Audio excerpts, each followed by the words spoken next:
सातवां exit poll, आपका exit poll में जरूर जानूंगी। दिल्ली का सातवां एग्जिट पोल सामने आ गया है। माइंड ड्रिंक का यह एग्जिट पोल सामने आया है और इस एग्जिट पोल में आम आदमी पार्टी को 44 से 49 सीटें और अब लग रहा है कांटे की टक्कर होने जा रही है।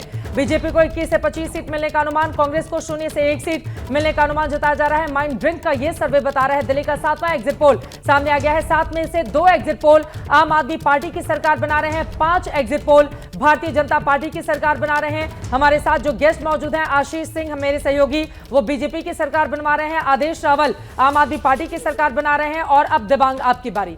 बीच में रोकना पड़ा था आपको, बताइए। तो मैं ये बता रहा था आपको कि किस तरह से दिल्ली में अगर आप देखें तो कुल जो बूथ हैं उनकी संख्या है, पिछली बार उनकी संख्या थी 13,747, इस बार उनकी संख्या है 13,766। पिछली बार 2020 में 50% जो पोलिंग बूथ्स हैं वो झुग्गी झोपड़ी कॉलेज यूनिट में और रीसेटलमेंट कॉलोनी में, वहाँ आम आदमी पार्टी को 97 से 97% वोट मिलते हैं। अगर उन्होंने वो रिटेन किया हुआ है अगर जी, तो आप समझ सकते हैं कि उनको बढ़त मिलेगी। अगर लगातार जिस तरह से आरोप लगे हैं केजरीवाल पर, और केजरीवाल के साथ इस बार जो मुश्किल है कि जो वो कहते थे, जो दावे करते थे, हर दावे पर आरोप लगे हैं बीजेपी की तरफ।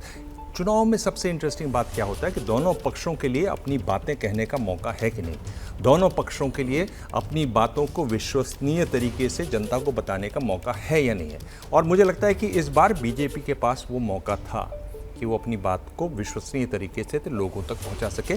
वहीं केजरीवाल जिस तरह से उन्होंने इस्तीफा दिया, उन्होंने अपनी पैटर्न बदले, उनके पास तो इसलिए कांटे की टक्कर बन जाता है। कांटे की टक्कर में आम आदमी पार्टी को बढ़त है, ये बता रहे हैं दिबांग।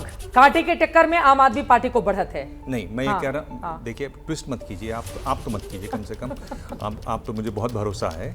मैं ये कह रहा हूँ कि अगर वो अपने वोट बचा पाते हैं झुग्गी झोपड़ी कॉलोनीज के, सेटलमेंट कॉलोनीज के, तब ये हो सकता है। मेघा, आप वो भी इतना आसान नहीं रहने वाला। बीजेपी ने कह दिया ना कि सरकार की जितनी भी योजनाएं हैं उसको हम जारी रखेंगे, और इसके साथ ही मध्यम वर्गीय को ये जो 12 लाख पर टैक्स नहीं लेने की बात है, क्या उससे वो फायदा मिलेगा, ये बड़ा सवाल है। लेकिन अब तक आपके सामने 7 एग्जिट पोल के आंकड़े सामने रख चुके हैं। 5 पर बीजेपी, 2 पर आम।